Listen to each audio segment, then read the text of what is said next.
let me start off by saying that entrepreneur is not a loaded term. It's not good, it's not bad, it's not anything. It's like purple. You know, purple, you might like purple, you might hate purple.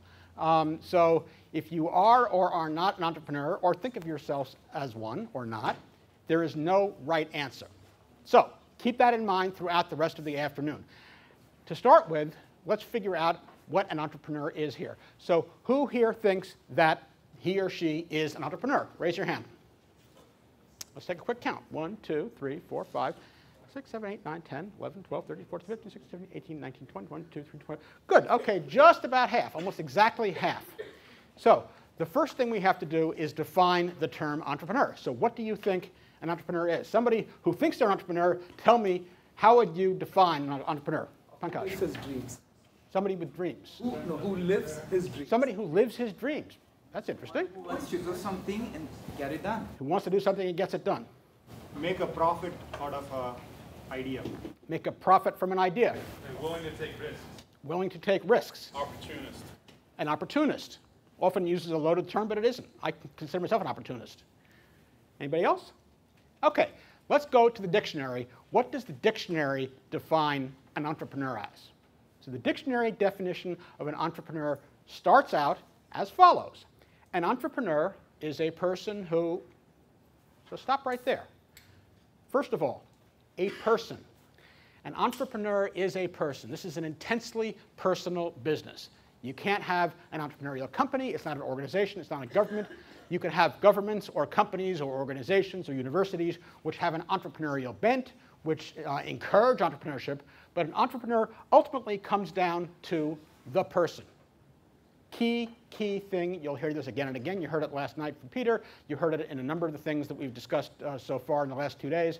An entrepreneur is a person. And what does that person do? That person organizes and operates. Organizes and operates. There are 2 words there. Organize, actually 3, organizes and operates. And both of those are really important. Organizing means starting something. An entrepreneur starts a business. And operating means running a business. So an entrepreneur runs a business. Now you can start something and not run it, in which case you're a founder. You can run it and not start it, in which case you're an executive, manager, CEO, whatever it is. But an entrepreneur is somebody who organizes the business and then runs it for some period of time, not forever. There are actually few entrepreneurs who are running their business in perpetuity. But at least to get it going, to get it started, that's what an entrepreneur does. Okay, so you organize and operate what? Well, you organize and operate a business or businesses. And again, both of those terms are very important. A business is a commercial operation. So this gets back to the profit motive over here. So you can have entrepreneurial types of people in charitable worlds, in governmental worlds. But again, an entrepreneur is essentially a free market economic occupation, and it's a business. And the second business there is equally important, and that's the plural, businesses.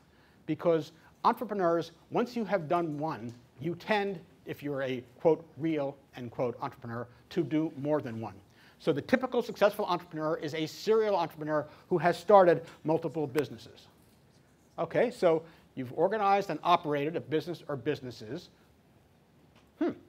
taking on greater than normal, wait a minute, greater than normal. Well, you're not normal. Okay, well, that's a good piece. The dictionary is right there. There is no such thing as a normal entrepreneur. Entrepreneurs are inherently abnormal people. Anybody here who is an entrepreneur, raise your hand. Raise your hand again, entrepreneurs.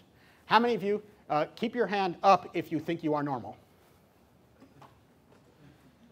Okay, right. So there, okay, so now there you have it. So Dan thinks he is, and I bet Dan is, and I would therefore wonder whether Dan really is an entrepreneur in the sense of that we'll be talking about here, as opposed to an astronaut and a wonderful speaker and an inspiration and a doctor and everything else over here. I'm not sure what normal is. Well, that's true. But so all we know, we're parsing this line by line, right? So we know you're not normal, and then we know what? You are not normal because you are greater than normal. You're doing something, whatever this is, greater than normal. And entrepreneurs inherently, I would say to some extent, are megalomaniacal, but you are doing something beyond the norm. And what is it that you are doing beyond the norm? What is it that is greater than normal? Well, guess what? It's financial risk. So you are taking on greater than normal financial risk to do so. So you are committing something risky. It's not a forgiven solution, not a given end run. It is greater than normal risk to operate, to organize and operate this business. Because entrepreneurship inherently is a feature of a capitalist society. And this takes us back to this guy over here, who is Adam Smith. And I assume you've all, raise your hand if you have, no, never mind. Adam Smith, as we all know, the idea in the Wealth of Nations of capital markets and the idea of a free market which is guided by to produce the right amount of and variety of goods by an invisible hand. And what is that invisible hand? The answer is your individual interest. So taking on greater than normal risk to create something, organize and operate a business, that's what an entrepreneur does, and that self-interest to do that for a financial return is what entrepreneurs do. So Adam Smith was talking about the free market and the way that you got all this stuff guided and functioning out there, but he didn't really deal with entrepreneurs per se. The first person to academically study this question was this guy over here. Anybody know who this guy is? Joseph Schumpeter. So Schumpeter wrote a seminal book. He did some key research, and he came up with the idea of what is an entrepreneur different, how is an entrepreneur different from a manager or just somebody who starts something. And his key thing here was that an entrepreneur is somebody who converts an idea or an invention into an innovation. And Tom Byers this afternoon is going to talk to us about technological innovation and entrepreneurship and how that all works and how that is different from other things. So an entrepreneur is somebody who does something special. And in the process of doing that, he destroys. Entrepreneurship is, at its heart, creative destruction, destroying the existing norms that are out there, destroying something else. Because without the destruction of the status quo, of the norms, of the existing business models, there's no need to invent something new. And so if you think about the whole history of entrepreneurship, take, for example, in the computer world that we're talking about here, Ray's thing in the 20th century starts off with punch cards and Herman Hollerith and IBM in 1908 or thereabouts. You know, IBM for 75 years they started the computer business. They're the kings of the computer business. No way could they ever be knocked out. But they effectively, with this hardware business of computing, had to be destroyed by something. Metaphorically, not quite dead yet, but getting there, right? And who were they destroyed by? By Microsoft coming around, and Microsoft in the late 70s, early 80s, changes the entire paradigm, one of these paradigm shifts. They effectively destroy the hardware business, and they come up with a new business called software. And so for the next quarter century over here, these ever-increasing paradigm shifts, Microsoft is king of the world. Who would have thunk, was there any way that anybody could imagine that Microsoft could ever be dethroned from running and owning the entire computer world in perpetuity? You've got governments, you've got nations, you've got continents out after them, suing them, trying to break them up because they had such a controlling thing. Well then, what comes along in the last 15 years or so? Google. Ha! Well, now all of a sudden, we've destroyed the concept of software, as we talked about the other day. So it's not software that is running the entire world. It's something else. Is it search? Is it platform? Is it connectivity? But whatever it was, Google effectively had to destroy the existing world of Microsoft. And believe me, Microsoft is quaking in its boots about Google. Microsoft, everybody wakes up every morning at Microsoft thinking, what will Google do now? Yep. Quick question to connect to Dan's lecture from before, the concept of adaptation. Aren't there organizations, Google being one of them, there's a book called Blue Ocean Strategies that describes companies that have inherent innovation bodies inside of them, so that they're not actually creatively destructing, but they're actually creating a whole new industry that doesn't necessarily destruct anything else, and it just keeps the world from, I mean, these companies are adaptive, so they don't get into the... Well, but a company is, what Google is doing, and there are some companies that this is not a big, deep, dark secret. I mean, Schumpeter is pretty widely known out there. The whole concept of creative destruction and adaptation, whether it is biological or commercial over there, is not unknown. So if you are a Microsoft, or if you are an IBM, or if you are a Google, and if you're smart and you've read your history, you know, those who haven't studied their history are doomed to repeat it, you damn well better start destroying yourself in order to move forward. And so what these guys are doing is all the smartest ones are trying proactively to destroy their own businesses, because if they don't, somebody else will. So take a look at Amazon. Amazon was a destructive company. Barnes & Noble was the epitome of the end of the last paradigm, right? So Barnes & Noble, which started out when I was a kid with one store on 14th Street in New York City, selling primarily textbooks. They then had a bright guy named Lynn Riggio who comes in, very, very smart, realizes that there are economies of scale, that you can make a chain out of this, and builds the behemoth of booksellers. That is the top of that particular S-curve paradigm. But then what does Amazon do? Amazon comes along. Barnes & Noble, by any right, should have owned that market. Or if not Barnes & Noble, then be Dalton or whatever. But they don't, because Amazon came in, realized the paradigm had shifted, destroyed that market, and went online. And so now here, Amazon, with centralized distribution and just-in-time delivery and all that kind of stuff, has killed, effectively, Barnes & Noble. But you know what? Amazon is not stupid. Amazon says, okay, we can see these S-curves and paradigm shifts too, so therefore we better destroy ourselves. So what do? How is Amazon destroying its own business? With a Kindle. They said, okay, we have built this entire company based on selling the long tail from our centralized warehouse, shipping it overnight from FedEx. And you know what? That was great for 10 years, and we own that market. But 5 years from now, that market isn't going to exist, and somebody is going to eat our lunch. And God damn it, it had better be us. And so what they are doing is destroying their own business over here.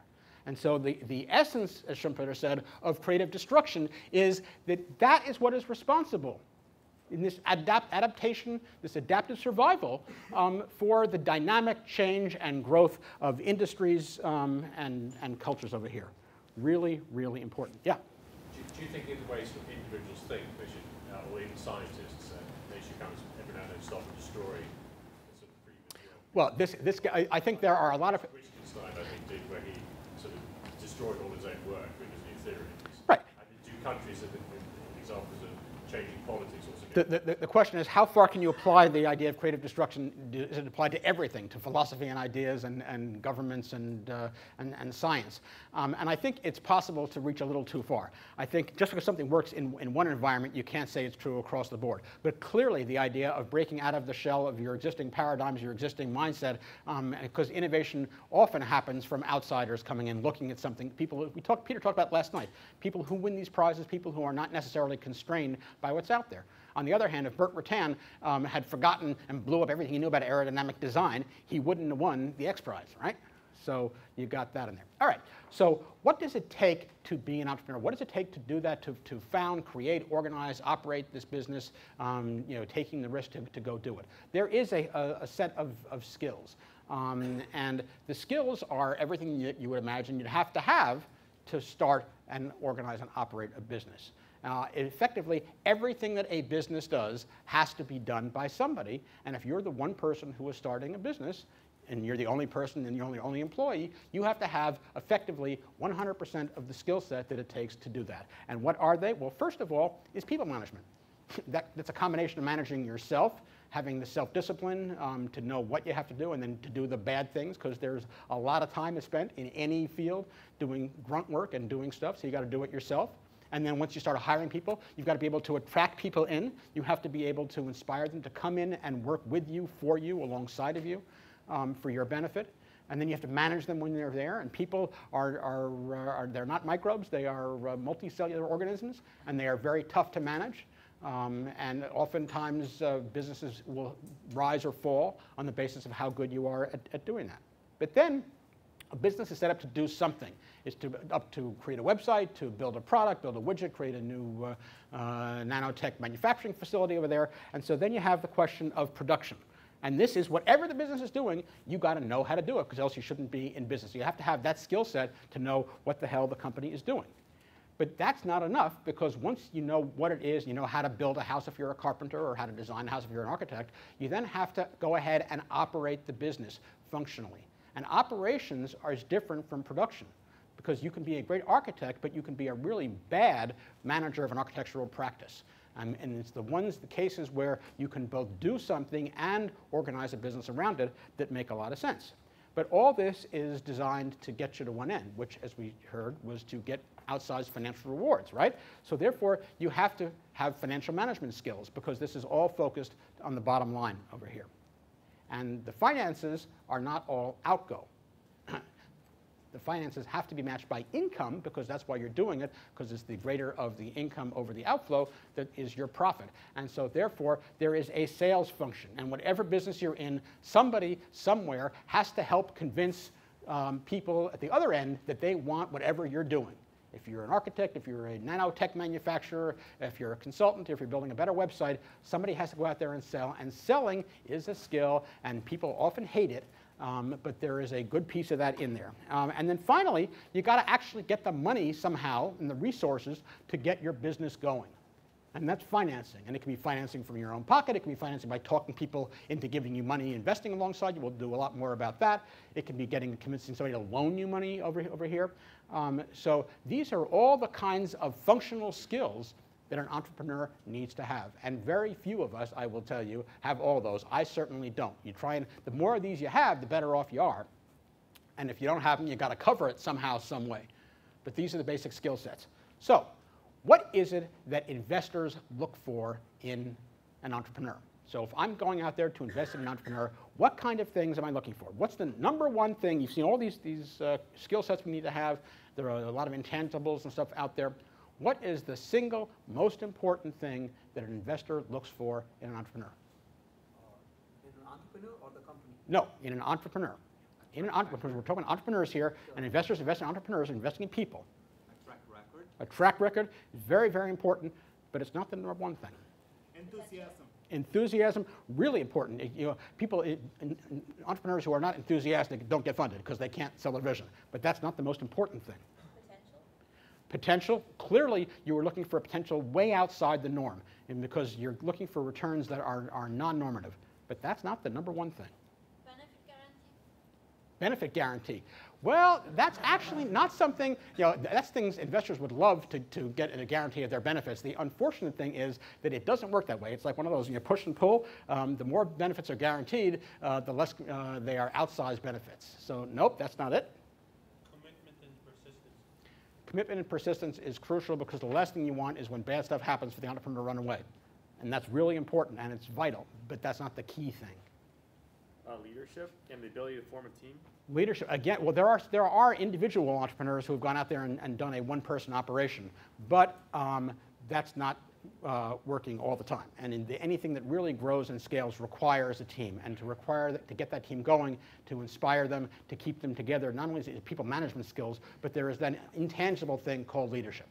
But that's not the number one thing. Passion for their idea. You've already got one. Let's try to spread the word. Resourcefulness. You can operate a business using cookie-cutter formulas and so on and so forth, but that doesn't create a business that really, really scales. So resourcefulness is really important, but nope, not the number one thing. A plan. Everybody, if you look at all the books, on starting a business over here, every single book tells you start out with a business plan. And you know how many entrepreneurs actually do that? Very, very, very few, because entrepreneurs tend to be impulsive, resourceful, but they don't read the best practices that are out there. So they should, but they don't. So therefore, that's not the first thing we look for. Personality is one. Your personality cuts a couple of different ways. So you really like to do business with somebody who you like. On the other hand, some of the best entrepreneurs have personalities that I don't know, what you think of people like Donald Trump or whatever it is. Would you want to hang out with Donald Trump all the time? I'm not sure I would, but boy, is he a great entrepreneur. There are some entrepreneurs who are nasty, brutish, and short, but they're really good entrepreneurs. So nope, personality isn't it. Let's see, back here. Remember, I'm looking for an entrepreneur. So I'm looking for these. What investors look for. Right? No, I'm looking. What do investors look for in an entrepreneur? Because the first thing investors look for is the entrepreneur. And we'll get to it when we talk in a couple of weeks about how to raise money and how to pitch. We'll talk about where you go there. But the kinds of things that investors look for here. Confidence and commitment. Confidence, sure, that's part of leadership. That's part of the skill set. And commitment we already talked about. But no, not the key. Somebody actually said passion, and that's really, not so many words, but the answer is yes, that's critically important. Passion, there is no such thing as a dispassionate entrepreneur, because otherwise you are not an entrepreneur. But that's not number one. That may be number two, but that's not number one. But it's number 2. Integrity. Bingo. All right, there you go. Okay? Integrity. This is not bullshit. This is not David sitting up here and telling you what the book you should read in a book about this. It's not a do-gooder, church-going, love an American apple pie and so on and so forth. This is the real deal. You're looking here at an investor. I've invested over 75 companies. And I will tell you, the first thing we look at is integrity. If we do not get a 100% read off of you that you have high integrity, then we don't look any further. I don't care how much guaranteed benefit there is. I don't care how passionate you are, what a great leader you are. If we don't absolutely understand that you have total integrity, you're dead. Why? Because this is a new thing. You're creating something new. There's no roadmap in front of you. It hasn't been done before. I'm not buying cash flow. I'm not buying an existing business. I'm not buying a manufacturing plant. I'm buying you, putting all my faith in you. And if I can't trust you, I don't want to be in business with you. What is integrity? Well, that's one of those things, it's like the Supreme Court about obscenity. If you have to ask what it is, you don't have it. But, sorry, that was a very cheap shot, and I take that back. And I obviously didn't mean that. What is integrity? It is that full panoply, that full dinner plate of stuff about honesty and truth, about being at one. Everything is integral. It's together. You don't say one thing and do another thing. It's doing the right thing, regardless of what the papers say, regardless of what you're doing, of who you're dealing with. It's dealing with the right thing. And if you have that kind of integrity, it shows, and people know about it. Your investors know about it. Your staff and employees know about it. Your partners know about it. And if you have that kind of integrity, people want to deal with you. And in terms of, you don't wear a sign saying, hey, I've got high integrity, come and do it with me. But people tend to be pretty good, not perfect. You can always be con. Bernie Madoff was believed to have high integrity by a whole lot of people out there, right? And he woke up with whatever, $50 billion. So it's not perfect, but people generally have a pretty good sense of understanding when somebody has it or not. Take, for example, Dan Barry this morning. Is there anybody here who didn't get a read off of him that this guy has integrity? He wasn't pitching a business. He wasn't trying to raise money from you. He wasn't trying to invest in your aunt's capital. He was just standing up here talking about his bloody home movies on the space flight over there. But this man reeked integrity. This is a guy, and it wasn't just he's likable too, but it wasn't the likability of it. This is somebody who whether he was being self-deprecating, whether he was telling about facts he had, you got an absolute total read of integrity off of Dan, and that's what you're trying to do. And now the second thing, as you pointed out, is passion, because passion is what drives you. You have to have passion, and if your investors and your employees don't get that sense of passion off of you, you're going to have a very, very hard time. Now, passion comes out in differing ways. I tend to be, you've noticed, tend to be sort of loud speaking and fast speaking, and I'm all here. But it doesn't have to be like that. That's my passion, not necessarily yours. Think about James Earl Jones playing King Lear. He's not Henry. He's not out there at the barricades at the Battle of Agincourt. I mean, he is sitting here. He is quiet. He is intense. He doesn't speak like me, but there's no question you get a read of passion off of James Earl Jones.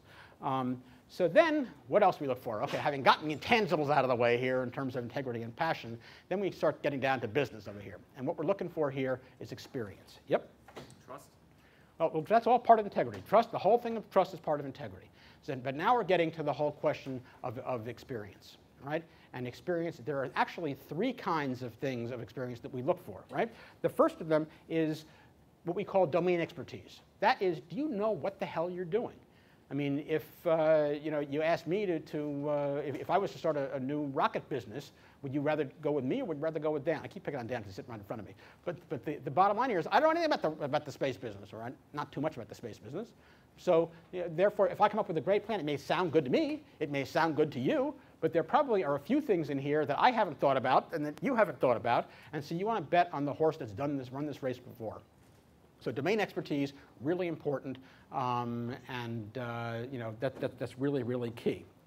But the second kind of experience here is experience in starting a business. That is, regardless of what the business is, it's a serial entrepreneur factor. And that's something you don't have. I mean, you can't fake that, right? But so what do you do if you're a first entrepreneur and you haven't started a business before? How do you overcome that? Well, again, what investors look for are things that are good stand-ins for that. Have you started a organization in high school? Were you the captain of the debate team in college or something, where you people were following you and you were guiding an organization? Did you, so whatever the closest proxies you can get to starting something over there are really important. So you have the experience in starting a company. You have the knowledge or domain expertise in your particular area. And then the last one are the actual functional skills over here. And these are the skills that we talked about in the first slide, which is people management and production and financing and sales and operations and all that kind of stuff. So therefore, the more of these things you can check off, the more these things you really have and can demonstrate, that's what investors look for. But then what happens if you don't have all of them, and as I said, few people do, then you got to go out and get them with building a team. And how do you get that team built? That's where the leadership stuff comes in. And so you have to be a leader. And that is something you can train, your leadership training programs and stuff. It's partly innate, partly trainable. And then the other things that were mentioned, you were all right. These were the things you mentioned, by the way, were all really, really good and important things, right? The next one was commitment. I don't want you running away with the first bad sign. Bad stuff happens, and it happens to everybody. So you got to be able to hang in there until the very end. And what is it that keeps you hanging in there? What is it that drives you to that level of commitment and that level of passion and the ability to tell your story? What drives you is a vision. You have to have something that is in front of you, the Holy Grail, the Golden Medina. You have to be out after something to create something really, really big. Remember Apple's motto? Changing the world, not selling computers, not selling MP3 players, not selling telephones. Apple's motto is changing the world. But there's a second line to that, and that is one person at a time. And that gets to the next thing, which is realism. Because if you tell me, I'm going to change the entire world, how are you going to do it? I don't know, but somehow it's going to happen. Right? No, you got to show me step by step, bottom up, who's your first customer going to be? Who's your second customer? Who's your third customer over there? And then what investors look for, particularly early stage investors who are bringing more than just money into the operation, we look for the ability to listen. We look for you to be coachable over here. We're experienced entrepreneurs. We've seen a lot of companies over here.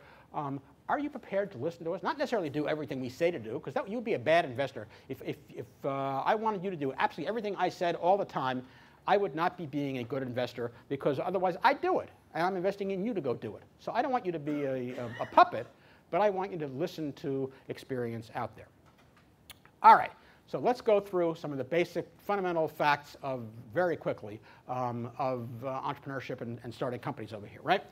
All right, so starting a business is easy. It's running a business that's hard. You start businesses in industries that are attractive. Growth of a startup depends on its entrepreneurial talent, obviously.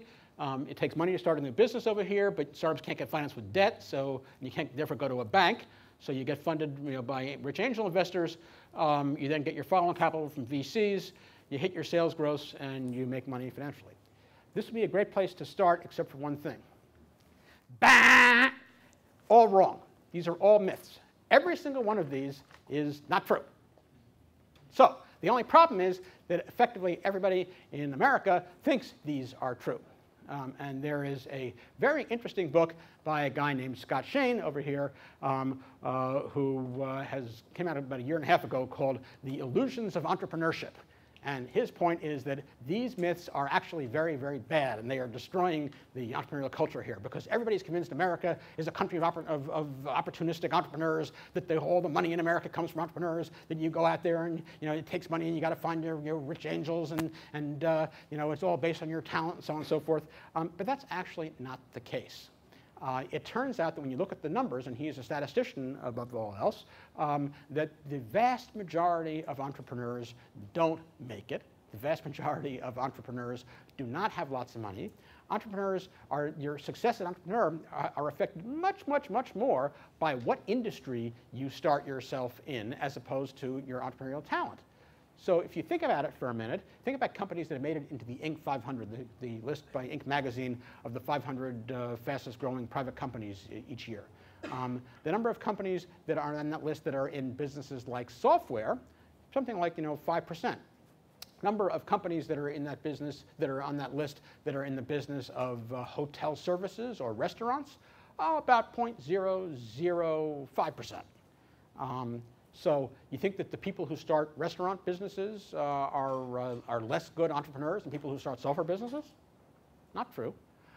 So all those things, you got to sort of clean your mind out from scratch and say, okay, well, if we didn't know that, what do we know? So let's think about the entrepreneurial personality and what makes an entrepreneur. What Scott says is that there is not too much of a thing like a natural entrepreneur, and that, or at least not in the vast numbers that we think about in an entrepreneurial American society. That the number of entrepreneurs in America is actually decreasing. The number of businesses that are started each year is actually slightly decreasing over the last decade, not increasing. And all of his facts are absolutely right on target. I take slight issue with his conclusions, because Scott has a tendency to look at the big picture of these things, and as he points out himself, that the maybe 10% of entrepreneurs who start businesses are what you all think of as entrepreneurs. And that's what this whole workshop today is about. Not the 90% of people, because the average entrepreneur in America is a white male of about 35 years old who lives in a small town, has started a business in an area that they've been in for the last 20 years. They started on less than $25,000 in startup capital, and they never take outside financing, and they own the business until they die. Now, that does not exactly describe the Singularity U participants over here. That does not exactly describe people like Bill Gates and Steve Jobs and Richard Branson and so on and so forth. But that is, in fact, what entrepreneurship in some meta level is about. But we are now looking at that top 10%, the people who are those special different people, greater than normal people, who we're talking about. And for that, we need to turn to another book by a guy named Thomas Harrison. And this is a book that came out a couple of years ago called Instinct. And Harrison actually is trained undergraduate as a biologist and a geneticist, although he then went into marketing and business. And so he has written a book saying, is there something genetically different about entrepreneurs? What is the sort of combination of factors that make these killer entrepreneurs so special? And it's actually a pretty interesting book. I don't know how rigorous the science is, but his point is that there is something inherently different about these people who are these successful entrepreneurs. I mean, you know it when you see it over there. So now let's try and think about, what does that mean? Because a lot of people have been researching, given the money that's involved in successful entrepreneurship, a lot of people have done a lot of research in this area. And the most interesting one, to my mind, is a guy named John Gartner. John Gartner is a psychiatrist at Hopkins, and he was doing a doctoral thesis on historical psychiatry and religion. He was going back to try and analyze the great figures of religious history, Joan of Arc and so on, and said, was Joan of Arc, hearing the voice of God, or was she just hearing voices? I mean, was she getting people to follow her because she was crazy or because she was inspired? And in the process of trying to analyze these people, he came across, purely by accident, another group of people with some strange characteristics. He was looking at a cover of Time magazine during the dot-com crash, and it was a picture of Bill Gross from Idealab. And the headline was, "This man just lost $8 billion. Why is he smiling?" And he said, maybe there's something a little unusual about these kinds of people, these entrepreneur people over there. So he went back to the diagnostic manuals, and he started looking at all these psychiatric criteria to diagnose various things. And he came up with a hypothetical diagnosis based on the literature. And he did a little survey, put together a bunch of 15 or 17 characteristics. He sent it around to some very high-profile entrepreneurs like Craig Venter and so on. And he said, just out of curiosity, very definitely, I'm trying to check a hypothesis. Could you tell me, on a scale of 1 to 5, do any of the, how do you feel these characteristics apply to you? What were they? Well, are you filled with energy? Yeah, sounds pretty good. Flooded with ideas all the time? Driven? Restless? Can't stay still? Channeling your ambitions your energy into wildly great ambitions over here. Working on little sleep. How many people got 8 hour, 9 hour sleep last night? Didn't think so. Okay, can you feel you're brilliant, you're special, you've been accepted at Singularity U? Are you can be euphoric when you're in flow, when you're on a roll over here? Is this really special? On the other hand, when things get in your way, you want to just run through them, run over them. You can get irritated by these minor obstacles over here. You take risks, financial, sexual, otherwise, over here. You tend to overspend in both business and personal life. You can be impulsive, not all the time, but often enough to make a difference over here. You're fast talking, not that we know anybody like that, right? Of course not. You can be charismatic and persuasive at the same time. And you are finally prone to making enemies, and you feel sometimes persecuted by those who don't share this vision of yours. So he sent, so some of these are a little much, and some of these are, maybe flattering. But he sent this out to people and said, 1 to 5, what do you think? And as John has said, typically when you do these kinds of population studies in medicine, psychiatry, you're whirling at the margin. You get, is there a statistical likelihood, probability, within a standard deviation? Or you're dealing in very small percentages. He said he got back the results, and they were 5, 5, 5, 5, 5, 5, 5, no, 6, no, 7. This is me. This is absolutely me over here. From all these people over here. So he said, whoa, I've actually hit on something, I think. So you want to guess what this diagnosis was for in the diagnostic manual? It is something called hypomania. Now, what is hypomania? Well, mania, manic is the top end, bipolar, manic depressive. Mania is the top end of that. And mania is pathological. And so if you are manic, you really are not a functional person. It is dysfunctional. You can cause real problems. No, seriously. You can cause, this is a psychiatric disorder. You can cause real problems for yourself. You have problems with relationships. You have problems, a lot of people who are manic are in prison for a lot of reasons over here. And hypo, as we all know, hyper is more than, hypo is less than. So hypomanic is a little bit less than manic. And what is the diagnostic difference between mania and hypomania? The diagnostic difference between the two is merely that hypomania is functional and mania isn't. So if you have all those characteristics to the nth degree, you're probably manic and should probably be locked up or under some kind of sedative, right? But if you have just enough of those characteristics over there, you could well be hypomanic and you could well be an entrepreneur. So here's the question. Genetically, do you have to be a hypomanic, natural-born entrepreneur to have all those characteristics to be successful? And my answer, and there's been, by the way, been a lot of study and a lot of academic researchers look into this kind of stuff, my answer is no. So there's a great book, I think one of the best books I've read in the last decade or so is a book by Malcolm Gladwell called Outliers. Anybody here read that? Read Outliers? Really, really excellent book.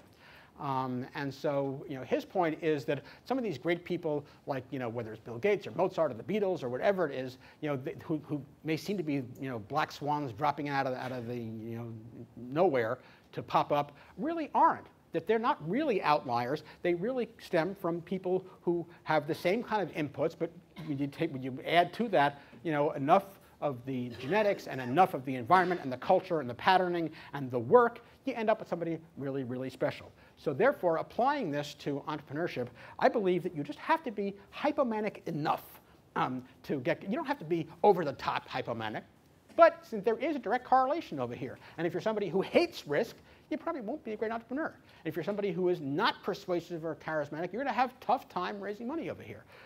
So a little bit of hypomania in this sense is a good thing. And then what do you do with that? If you were in a culture such as the United States culture, America is a very entrepreneurially focused country over here, there's a cultural tradition of entrepreneurship. On 2 occasions, I have been invited by the British government to go over to the UK and work with them in a conference or whatever on how can England get the same kind of wonderful entrepreneurial culture that America has. it's good, they're our friends, our cousins across the pond.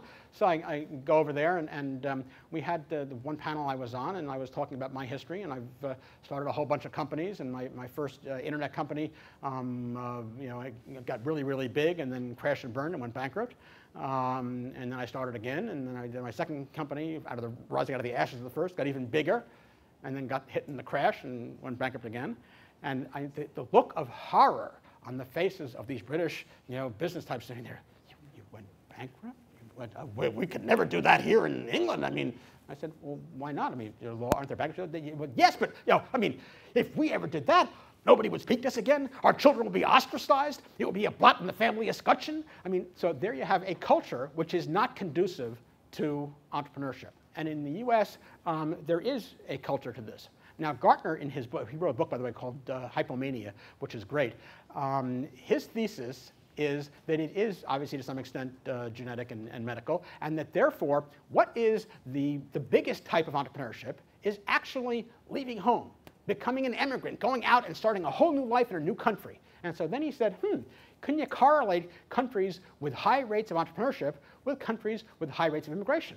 And son of a gun, you take a look at the US and Australia and Israel and places like that, and the answer is, his thesis is yes. So if you have a country which is conducive to this, you have the fertile ground in which to sow your entrepreneurial seeds. Then the question, yeah? Is that correlated on a country basis or on a person basis? Like the people who are the immigrants are more likely to be entrepreneurs, or just the countries that have more immigration? Well, it's an interesting question, but the two, obviously, it's a virtuous circle, and the two feed into each other, right? So more entrepreneurs come in, and then you birth them, and then they go off, and so it takes both sides.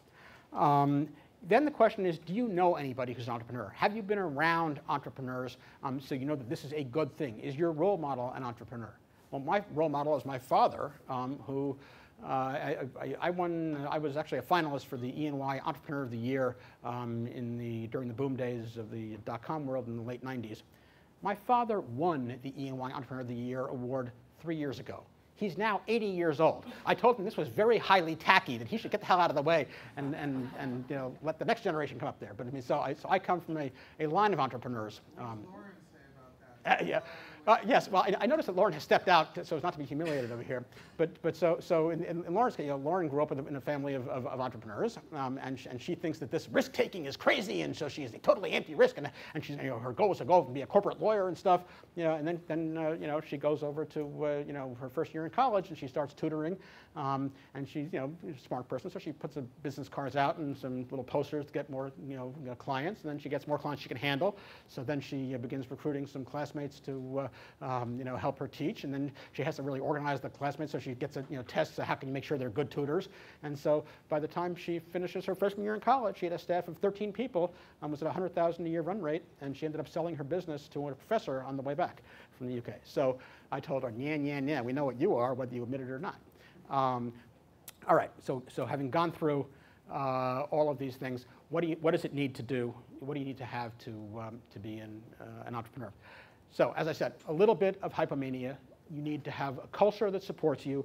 You need to have a role model, somebody who knows that this is good, somebody who reaffirms to you the fact that you can be an entrepreneur and not be in trouble. And one of the challenges here, particularly in inner city areas, particularly in the U.S., is that there are not a lot of great role models for inner city young entrepreneurs. There are a few. I mean, people like Magic Johnson and so on.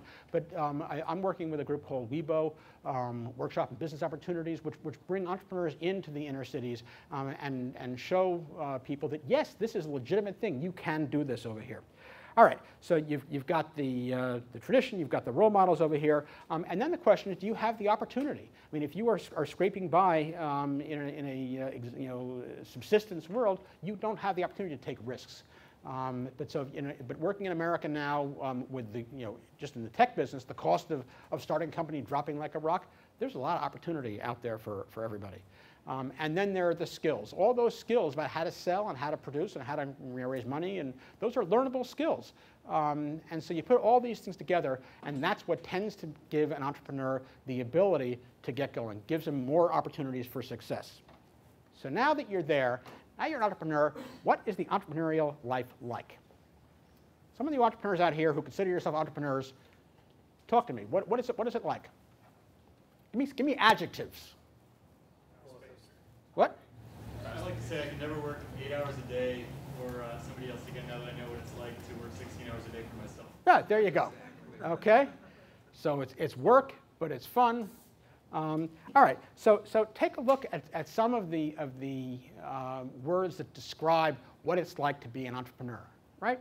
You've got challenge. It's tough. It's not easy. You can't, unless you overcome the challenge, you're in flow if you have a high challenge and high success rate. It takes a lot of work. 16 hours a day versus 8. Working for yourself is much harder than working for somebody else out there. It takes dedication. It takes perseverance. On the other hand, once you do it, it is exhilarating. It is, being the master of your own ship and running your own world is wonderful.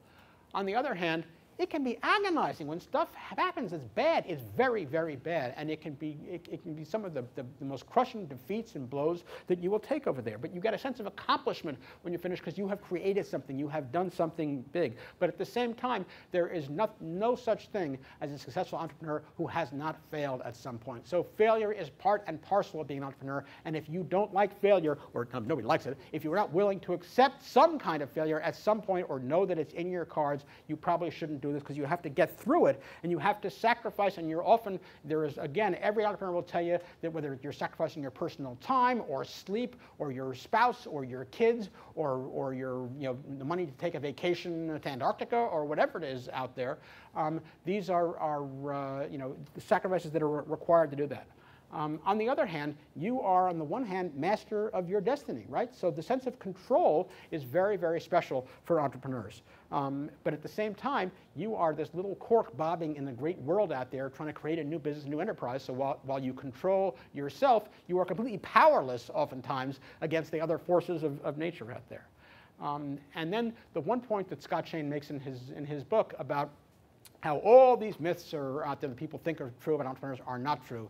But there's one thing that people don't understand and don't think about in terms of entrepreneurs, and that is absolutely critical. And that is being an entrepreneur is extremely satisfying. It has been said that you will have to earn 2 or 3 times as much working for somebody else to balance out the joy you get for working for yourself over here. So they seem very contradictory in terms of the various skills and challenges and feelings, but these are all true. And anybody here who's an entrepreneur, you can talk to your neighbor if they're not, and you can confirm this stuff out there. So is everybody an entrepreneur? Can everybody be an entrepreneur? And I think the answer to that is no. Some people who are in entrepreneurial schools will tell you, sure, we can train anybody to be an entrepreneur. And some people who are these natural-born hypomanic lunatics will say, no, it's only me, and you can't possibly ever get there, right? So I think rationally looking at it, there's a spectrum. Yep? So almost all entrepreneurs you would talk to would agree on sacrifice and you have to work 16-hour days, except for Tim Ferriss, who wrote The 4-Hour Work. Well, Tim Ferriss is actually one of our faculty members, and Tim Ferriss will be here, and you will actually, if you were in our track, you will actually get a course with Tim Ferriss, who will be talking about the 4-hour, he wrote a book, a bestseller called The 4-Hour Work Week, about how you should not be working 24/7 and how you should change your life. And he'll be doing a session called Metrics That Matter, about what are the important things in life and business that you have to manage, how do you calculate things, manage it, and get control of your life. And so you could hear directly from I'm not going to speak for him, you can hear directly from the horse's mouth. You are that lucky being here at Singularity U. But I will tell you that with all due respect to Tim Ferriss, virtually every entrepreneur that I've ever seen will agree with all those statements over there, whether or not in an ideal world it should be. It would just follow up. Do you think only specific companies can actually be run on a 4-hour week model? Let's leave that for Tim. I like to think that I hope he's right. My experience has been that maybe it's a combination of the hypomanic personality with what you're doing. I've never been able to do it. The fact that I'm out here teaching while I'm running a business back in New York is challenging, and I'm up for 24/7 and working email and checking my iPhone and so on and so forth. So I hope he's right, but and I'm going to try and sit on his lecture to figure out how to do it, but I haven't been able to do it yet. So okay, I think that entrepreneurship in terms of people is a spectrum, and the spectrum goes from, on the one hand, the natural-born entrepreneurs to people who are ready to be an entrepreneur. You're hypomanic enough, right? To people who are potential entrepreneurs, all the way to people who really, just on a personal basis, don't think that it's their kind of thing. And finally, at the other end of the spectrum, people who are terrified of being an entrepreneur and would sooner jump off a building than actually start an operation over here. And so you know who these people are, right? The kind of natural entrepreneur who will do this, damn the torpedoes, full speed ahead. That's Richard Branson over here, right? And we all know, I'm sure, plenty of people who would no more think of doing this than they would think of killing themselves. I mean, it's just insane. You can't imagine the risk and the loneliness and the agony of doing this kind of thing. But in reality, I believe in the bell curve, most people are, and this group is an exception. I think this group tends more towards the entrepreneurial side here, as witness what we had. But most people, I believe, fall somewhere in the middle. And then when it comes to the whole question of entrepreneurship education, what can you learn at Stanford? What can you learn at Columbia Business School or NYU? What can you learn here from our little track in finance and entrepreneurship?